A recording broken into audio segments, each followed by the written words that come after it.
Au début des années 2000, une interview a secoué le monde du paranormal, les archives de Lacerta. Une femme prétendant être une reptilienne y décrivait son espèce, une civilisation ancienne vivant cachée sous nos pieds.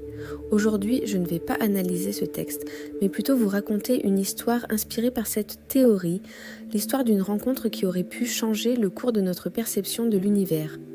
C'est l'histoire d'Alain, un vieux géologue à la retraite, passionné par les mystères de la Terre. Alain vivait seul dans une petite maison isolée au pied des montagnes. Chaque jour, il partait explorer les environs, armé de son marteau, de sa boussole et de sa curiosité insatiable. Il connaissait chaque rocher, chaque sentier, chaque murmure du vent dans les pins. Un après-midi d'automne, alors que le ciel se teintait d'orange, une anomalie géologique attira son attention. Une fissure dans une paroi rocheuse, à peine visible derrière un rideau de lierre. Une fissure qu'il n'avait jamais remarquée auparavant. Intrigué, il s'approcha. Un léger courant d'air étonnamment chaud et sec s'en échappait. Poussé par son instinct d'explorateur, il écarta les feuilles et se glissa à l'intérieur. La fissure débouchait sur un passage étroit qui descendait en pente douce dans les entrailles de la montagne. Alain alluma sa lampe frontale. Le faisceau lumineux révéla des parois lisses, presque polies, comme si elles avaient été façonnées par une technologie inconnue plutôt que par l'érosion naturelle. C'était totalement différent de tout ce qu'il avait pu étudier dans sa carrière. Il avança prudemment pendant ce qui lui sembla être une éternité. Le silence était total, seulement troublé par le crissement de ses propres pas. Finalement, le tunnel s'élargit et déboucha sur une caverne immense, si vaste que sa lampe ne parvenait pas à en éclairer les confins. Le sol était plat et régulier, et l'air était chargé d'une odeur étrange, un mélange d'ozone et d'épices inconnues. Au centre de la grotte se trouvaient des structures qui ressemblaient à des bâtiments, aux formes géométriques complexes et illuminées de l'intérieur par une douce lueur verdâtre.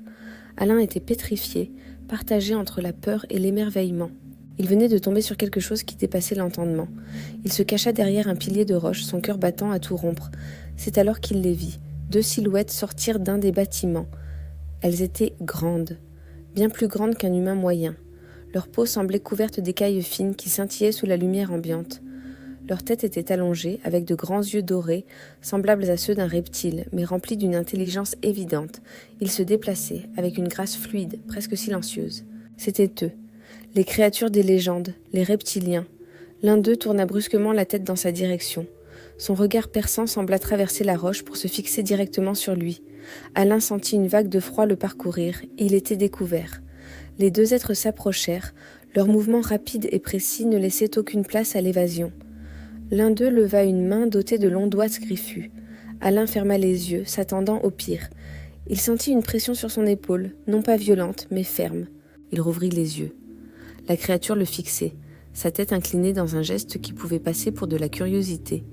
À sa grande surprise, une voix résonna directement dans son esprit. Ce n'était pas un son, mais une pensée claire, formulée dans un français parfait. « N'aie pas peur, petit mammifère. Nous ne te ferons aucun mal. » Alain était abasourdi. Il tenta de balbutier une réponse, mais aucun son ne sortit de sa bouche. La voix reprit. « Nous sentons ta peur, mais aussi ta curiosité. Tu es un chercheur, tu cherches à comprendre. C'est une qualité que nous respectons. » L'autre créature, restée légèrement en retrait, fit un pas en avant. Sa propre voix mentale était plus grave, plus ancienne. « Cela fait des siècles qu'un des vôtres n'a pas trouvé l'entrée de l'une de nos cités. Tu es faible, fragile. Ta vie est un battement de cils comparé à la nôtre. Mais ton esprit, il est vif. » Alain, réalisant qu'il n'était pas en danger immédiat, sentit sa peur s'estomper pour laisser place à une fascination sans borne. Il réussit à formuler une pensée. « Qui êtes-vous ? Nous sommes les sauriens, les habitants originels de cette planète. Votre espèce nous appelle les reptiliens. Nous vivons ici, sous la surface, depuis des millions de vos années, bien avant que vos ancêtres ne descendent des arbres. » Le premier reptilien, qui semblait plus jeune, l'invita d'un geste à le suivre. « Viens, tu es notre invité. Puisque tu nous as trouvés, autant satisfaire ta soif de connaissance. » Ils le conduisirent à l'intérieur d'un des bâtiments. L'intérieur était encore plus impressionnant. Des murs qui semblaient vivants, parcourus de lumière et une technologie qui semblait organique, fusionnée avec la roche elle-même. Ils s'assirent autour d'une table basse qui émettait une douce chaleur.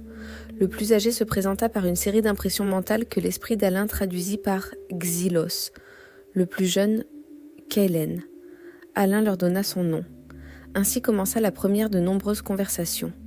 Alain, avec sa fragilité d'humain vieillissant, face à ces êtres millénaires et puissants, devint une sorte d'anomalie fascinante pour eux. Ils avaient d'abord perçu sa faiblesse physique, mais ils découvrirent rapidement la profondeur de son esprit. Alain leur parla de l'humanité, de l'art, de la musique, de l'amour, de la guerre. Il leur expliqua la brièveté de la vie humaine et comment cette finitude donnait un prix inestimable à chaque instant, à chaque émotion. Il leur parla de la poésie, de la philosophie, des rêves d'étoiles d'une espèce qui venait à peine de quitter son berceau. Xylos et Kaylen écoutèrent avec une attention intense. Eux, dont la société était basée sur la logique pure et la survie à long terme, étaient fascinés par le chaos créatif de l'humanité. En retour, ils partagèrent leur savoir. Ils lui montrèrent des cartes du ciel dessinées bien avant l'apparition de l'homme, des récits de civilisations galactiques et de guerres cosmiques oubliées. Ils lui expliquèrent leur biologie, leur capacité à communiquer par la pensée, leur longue espérance de vie qui leur donnait une perspective totalement différente sur le temps et l'existence. Pour eux, l'histoire de l'humanité n'était qu'un chapitre bref mais incroyablement dense de l'histoire de la Terre. Au fil des semaines, une amitié improbable se noua. Alain revenait régulièrement dans la caverne, apportant des livres, de la musique enregistrée et même un jour, une toile qu'il avait peinte. Kaylen était particulièrement intrigué par les émotions humaines. « Vous ressentez tant de choses, si intensément, dit-il un jour dans l'esprit d'Alain. La joie, la tristesse, la colère, l'amour, c'est comme une tempête constante. Notre existence est plus calme, plus stable, mais peut-être aussi moins vibrante. » Xylos, le sage, voyait les choses sous un autre angle. Votre espèce est un paradoxe, capable de la plus grande beauté et de la pire destruction. Vous êtes jeune, impulsif, dangereux. Mais vous portez en vous une étincelle que nous avons peut-être perdue il y a longtemps, l'étincelle du changement, de l'imprévu.